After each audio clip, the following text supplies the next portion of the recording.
This video was made possible by Squarespace. Visit squarespace.com/allicherry for your free trial and 10% off your first purchase of a website or domain. Hey guys, welcome to my kitchen. So today I'm going to share with you a couple recipes that honestly I was gonna say that I'm making for a trip that we're going on, but the trip already happened and I already made these and I didn't film it ahead of time, so I'm making these again to show you what I brought on that trip. These are a couple of my favorite recipes. They're not my own, so I'm not going to give you complete detailed instructions, but you're gonna cook with me and I'll leave all the info in the description below for you.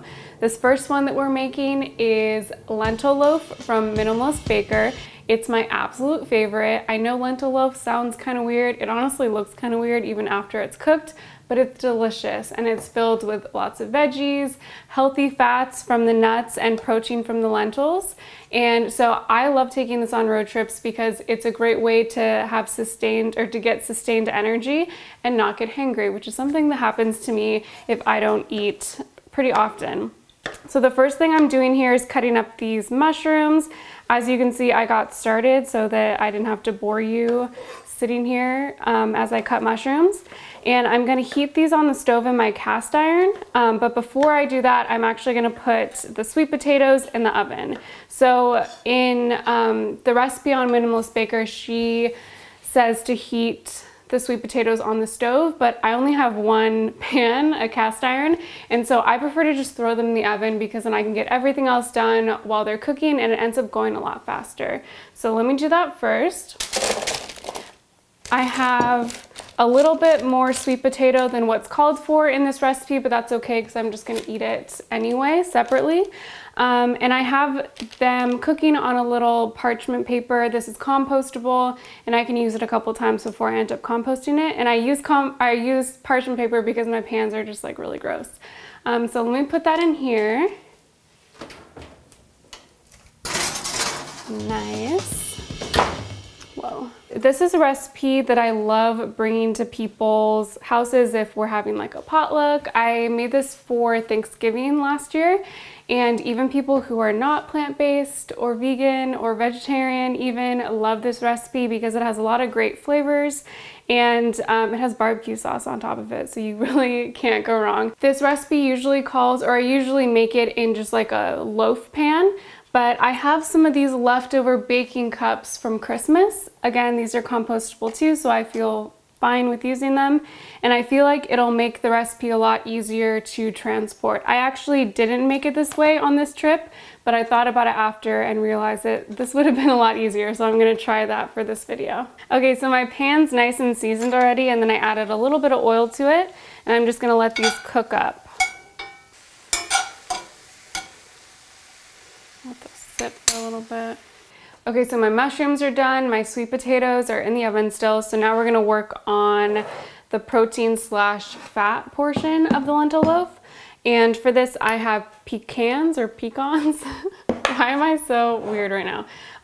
Pecans and lentils. So I'm using black lentils just because they're what I had in my freezer. I love making big batches of beans or lentils and then freezing them so that I don't have to be using the Instant Pot every second of every day.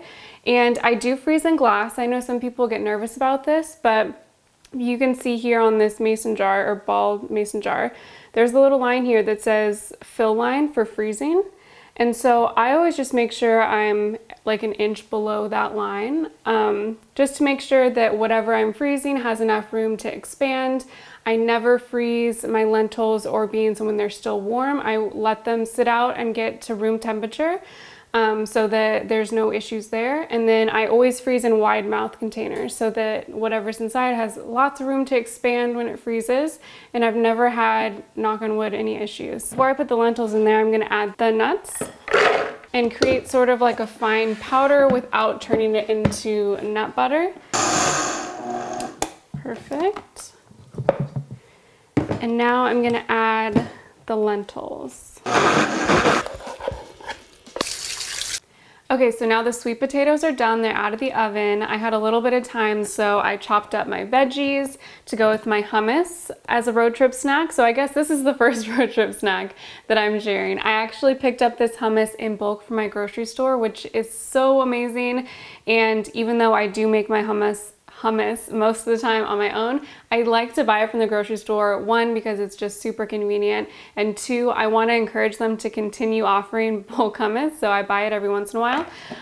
And I use this container from You Can Serve. I love their stainless steel containers for many reasons. One of them being they have the tear weight written on the bottom already. So when I buy this at my grocery store, the person, like, they put the container on the little scale and zero it out, but it's also really nice to just be able to show them this is a 16 fluid ounce container and it weighs 5 ounces. So it's super easy. So this is a really great road trip snack. This is obviously nothing revolutionary. You guys, I'm sure, do this too on road trips, but this is a go-to for me. Oh, and this is a stasher bag. It's a reusable silicone bag and it's great for everything, veggies included. I have my phone right here too because I'm actually using this app called Plan to Eat. It's the app that I use to organize my recipes and cooking and stuff. This is not sponsored, but I do love them. So basically, it's an app where you can organize your recipes. You can type them in yourself or you can download them from any website, and then it generates shopping lists for you. So I love this because basically you just drag the recipe. So this is what I'm doing today. You drag the recipe onto the month, whatever day you're doing it, and then it'll generate a shopping list for you. So if you saw my shopping video that I uploaded earlier in the week, then maybe you will have seen me going through my phone and crossing things off, because it's just a really easy way to shop at the grocery store, and it's what I do. And I wanted to mention that because I feel like I'm looking at my phone a lot and I get questions about that. Okay, so now we're putting the sweet potatoes in the blender. So let's see if I can do this without spilling any. This is another reason, oh gosh, that I like to use parchment. Okay, I think that's about 2 cups because I cooked a little bit more than I needed. So I'll leave those out for a snack. And then I'm also going to add the mushrooms. Okay, so now I'm adding everything to this bowl. And as you can see, it's not like pureed by any means, but it's just like broken up enough to combine together. Okay, so now I'm adding the good stuff. Tomato paste, Worcestershire, and breadcrumbs. So I've made this recipe enough where I don't really measure anymore and I kind of just go with it. Are you guys like that too, or do you always consistently stay with your measurements? I know with baking you have to because it's sort of like a science, but I feel like with cooking, I don't know, at least for me, I don't always go with the measurements. But I think I'm just gonna use this little tool to scoop them into the little muffin tins. I've had this for a really long time. This was actually my mom's, and it's something that when I was like KonMariing my life a couple years back, I didn't think, oh, thanks, Nick. Nick's helping me film this video, by the way. Anyway, I wasn't sure if I was gonna keep this or not, but then I realized that I actually use it all the time.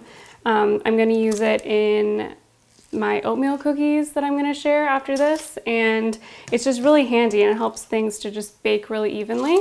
And I even use it for like my no-bake, like I make like a no-bake protein bite sort of deal. So yeah, super handy. And it looks so professional. So basically, when I'm done scooping these, I'm just going to add a little bit of barbecue sauce to the top, and that's what makes it, I mean, it's really flavorful, just like the batter itself, but the barbecue sauce is like such a treat to have on top of it. I feel like meatloaf, did you ever eat meatloaf, Nick? Me either. But I feel like it's usually ketchup on top from what I've seen in movies, but I like the barbecue sauce.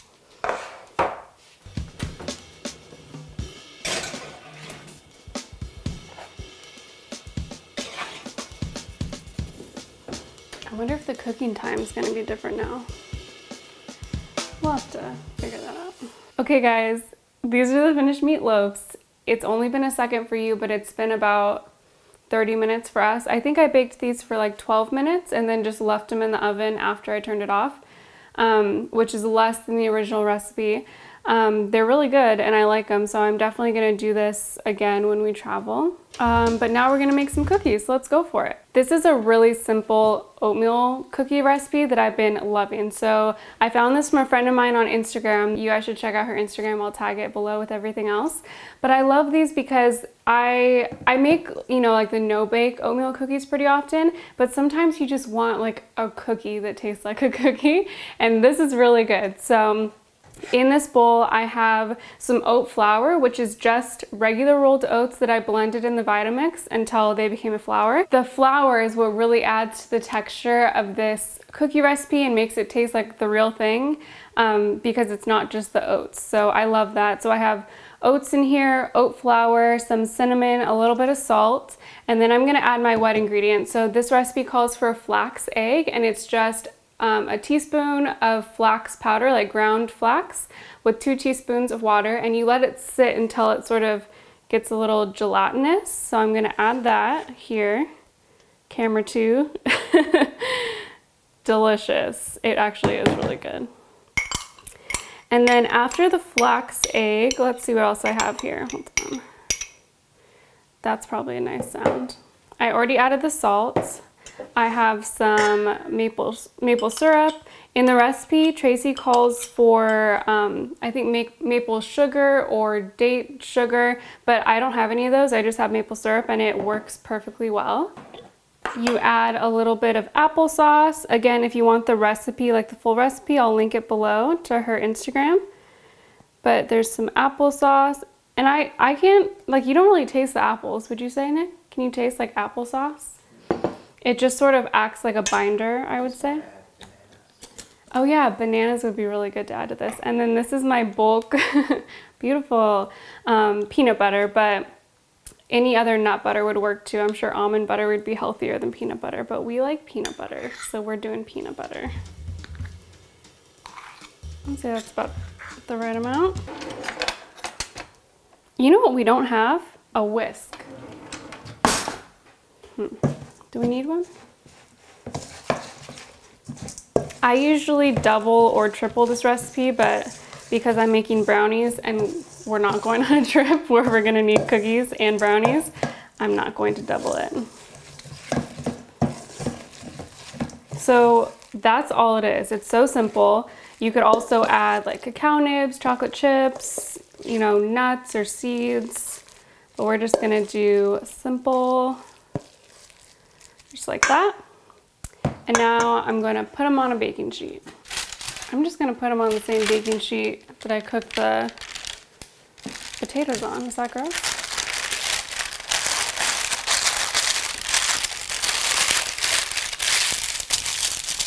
Is that good for audio?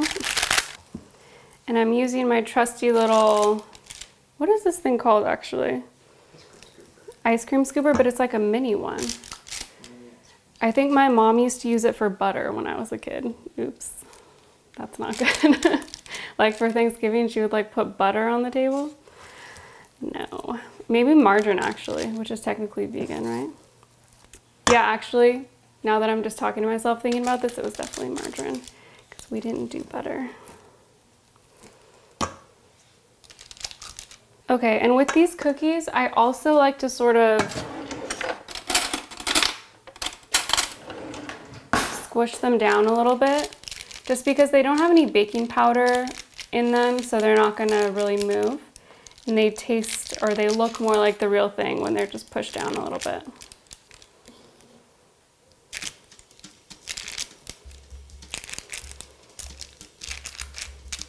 Okay, so those are our cookies, super simple. I love recipes like that. And now I'm gonna set these aside because I'm gonna show you how to make my favorite black bean brownies. Again, sounds disgusting, but they're so good you can't taste the black beans at all. And they're just full of protein and fiber and healthy carbs, so they keep you full for a long time. So anyway, they're gonna go in the oven at the same time that these do, so I'm gonna set these aside and get all the ingredients for the brownies. Okay guys, these are the black bean brownies that I make. They're so good and actually really easy to make. So for the ingredients, we have black beans, cocoa powder. I use cacao powder just because it's what I have on hand. Oats, which I already have blended a little bit in the Vitamix just to loosen them up a little bit. Salt, maple syrup, coconut oil, which is over here. I just left it on the oven so that it would melt a little bit. Vanilla extract, baking powder. Instead of chocolate chips, I'm using this chocolate that is so good. And then peanut butter. Where's my peanut butter? Oh, it's over here. Okay, so this is another Vitamix recipe. So this recipe is from a website called Chocolate Covered Katie, and she makes insane vegan desserts. Like, just, they taste so good, but a lot of them have beans in them or healthier ingredients, and I just love her site, so definitely check it out. So for this recipe, I'm adding my beans and my oats. I'm actually adding everything to the Vitamix except the chocolate and the nut butter, I think. And on her website, she says that the recipe works better in a food processor, but again, I don't have one, so I just use the blender, and I feel like it works just fine. So just use what you have. And she also says it's really important to rinse all your beans first, and I do agree with that. It is very important. If you rinse them, you really can't taste them, and you don't want to taste beans in your brownies. So again, I'm just sort of mixing them so that some of the beans get to the bottom of the blade and the oats don't just keep spinning down there. Now I'm just gonna blend it.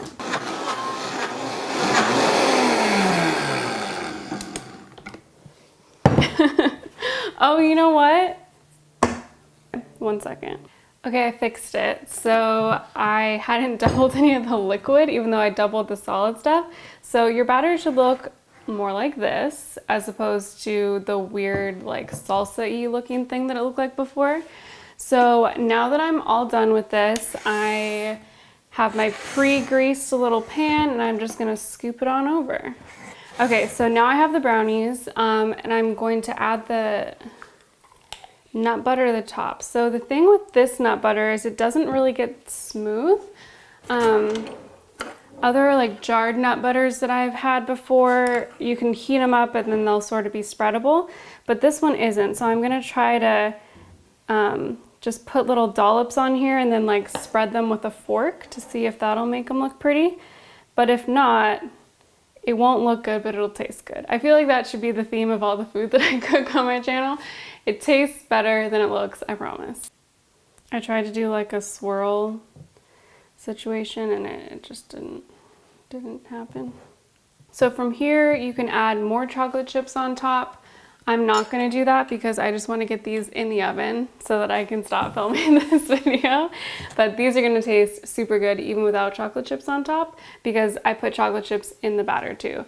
So now both of my little desserts are done and I'm gonna put them in the oven, preheated. So I'll put this one here. And the cookies underneath. And we'll check in on them in 10 minutes. Okay guys, I'm finally done cooking and I'm gonna show you how I packaged up all my food for this little trip that we took a couple weeks ago. Before I do that though, I wanted to mention, just for transparency, that the oats that I have were not package free, even though I sort of have them packaged like they are. I keep them like that because they stay fresh longer, and I actually don't use oats. I don't eat oats like for breakfast. I only use them for baking. That's just like a personal preference. I just don't like hot oatmeal. But I buy them in a package. This is a smaller package that I bought because I ran out and I didn't have time to buy them from online, but I usually get a package that I want to say is like about twice the size. This is 24 ounces, but I can't buy oats bulk because I can't, the cross-contamination is just too big of a risk for me with oats, because in my grocery store, they're right next to, I think they're right next to the flour, like the whole wheat flour. So anyway, I buy them packaged. There's something that I do buy packaged and I don't feel bad about it because it's something that I have to do for my health. So don't feel bad about it if there are things that you have to buy packaged too. like I keep saying, we all just are doing our best, including myself, and I'm not perfect, and I don't want to portray myself as perfect online. Yeah, just so you know. Okay, all that being said, let's get into my food. So this is how the brownie turned out. It's still actually kind of warm from the oven, and Nick and I ate a little bit of it, but when it's completely warmed, or when it's completely cooled, I'm gonna be able to slice it up. And I like to actually cool it overnight in the fridge because I feel like it makes the, everything sort of meld together and taste a lot sweeter.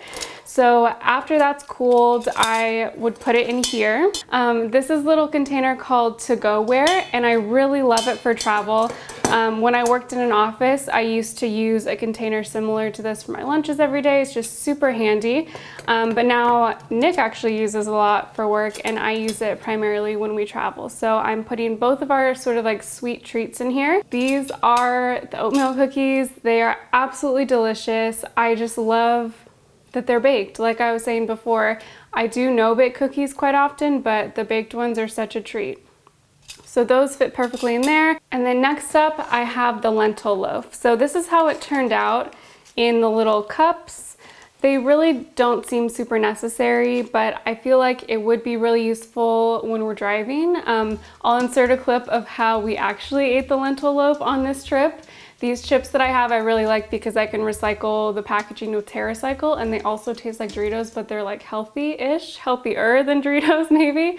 But Nick really likes these together, so I was just like spooning some lentil loaf onto the chip and handing it to him when he was driving. But this would also be super helpful or useful to eat on the go.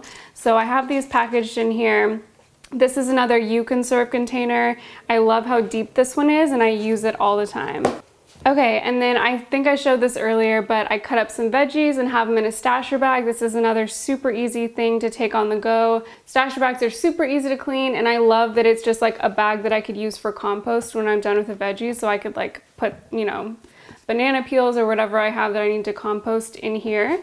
And then in this container, I just have that store-bought hummus. So those are all my snacks that I brought on this most recent trip. I actually also brought some other things that I'll show. This is another like half zero waste thing that I brought on this trip. So this is just freeze-dried split pea soup, but then I also added some potato flakes to it. So it's a huge bag of potato flakes, and it is packaged in plastic, but I like to mix it with the split pea soup to make it a little bit more filling, and it's great for camping or travel. And I just had it in here, and I packed everything in here, so I'll show you. I actually didn't even bring a cooler on this trip because we were going to the snow. So I just kept everything in my little basket, and it was easy to get to when we were driving, easy to get to once we got to our destination. And yeah, that's what I brought on this little trip for our snacks.